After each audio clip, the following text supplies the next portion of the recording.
country, every head of state is confronted with this call from Gaza. Let the aid in! End the starvation! Stop this horrific genocidal war! UN member states, the time for silence and inaction is over. You must heed this call. You must sanction Israel. Lift the siege. Cut all ties and take every possible action to end Israel's genocide of Palestine. Inside this building, while hundreds of thousands of Gazan children starve, the United Nations General Assembly has convened a conference to discuss the so-called two-state solution. This conference takes place over the bodies of tens of thousands of Palestinians who have already been killed in Israel's genocidal campaign. Lives lost under the cover of international complicity and self-serving diplomacy. For the past 22 months, we have watched Israel commit unmitigated atrocities. And right now, Israel's genocide has escalated to its most deadly stage. Millions of Palestinians stand at the brink of starvation. 85% of the population in Gaza has entered the fifth and final stage of malnutrition. Their gut linings begin to digest themselves, leaving people unable to process water or nutrients, even if they become available. Shame.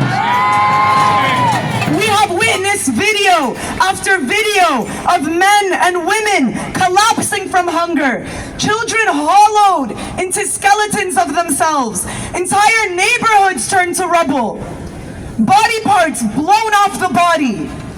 Shame.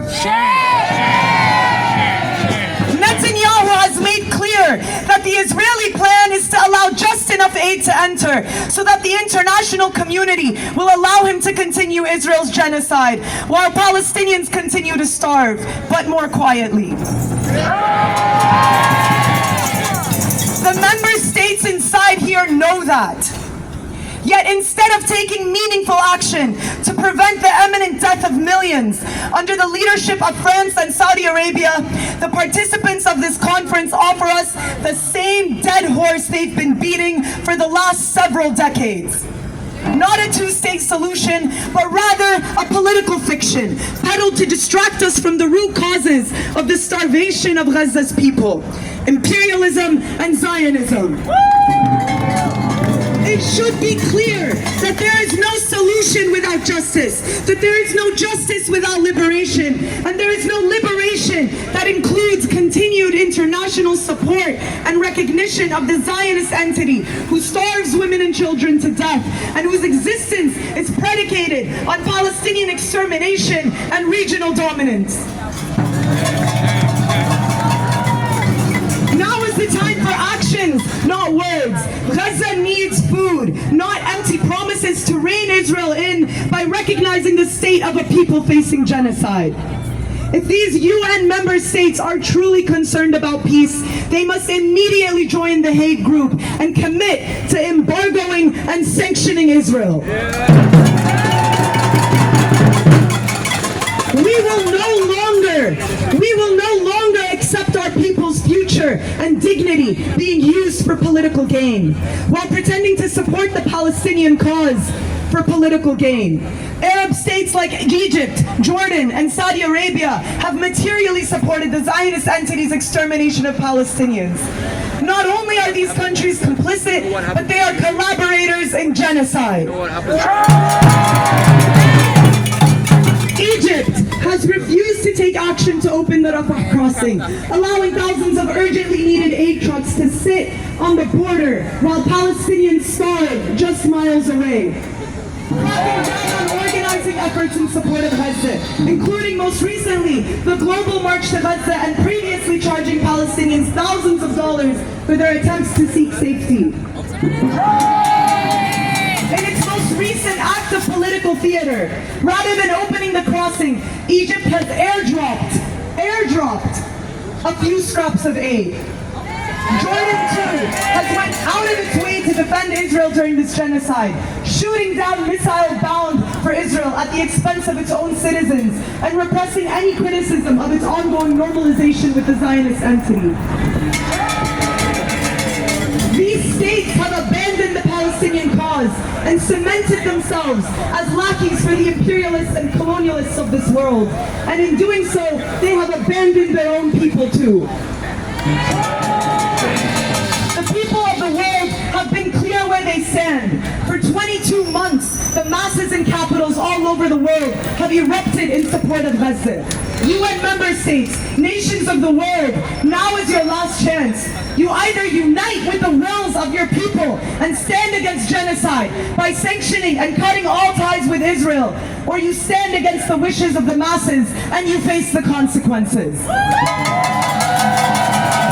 UN member states! Starving children cannot wait!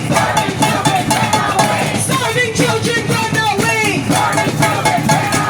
Starving children cannot wait! UN member states! Starving children cannot wait! Open up the Rafah gate!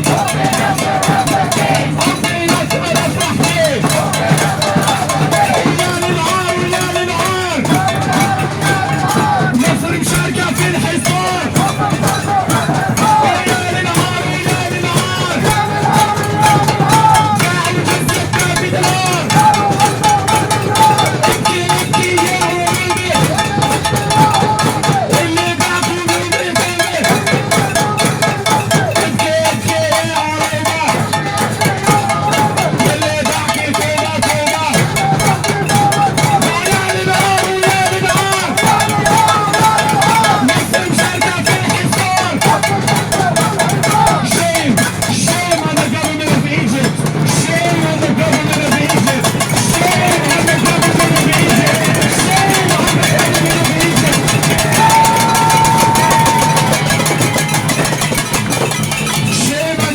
Of Egypt, which holds a border with Gaza, which holds 100 million people who stand with Gaza.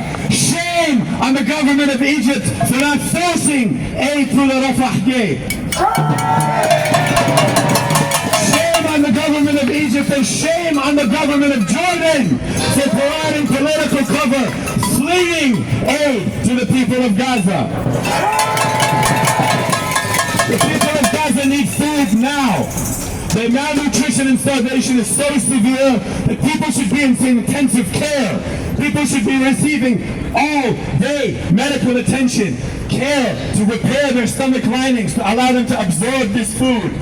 Instead, the Arab nations throw crumbs, throw measly crumbs, do nothing, much less than what is needed, to the point of not only complacency, but active participation in this axis of genocide facing the Palestinian people. So I'm going to call us now a person struggling against this for a long time. Bill from Palo Alto, but before I do that, I want us all, one time, as loud as possible. Uyan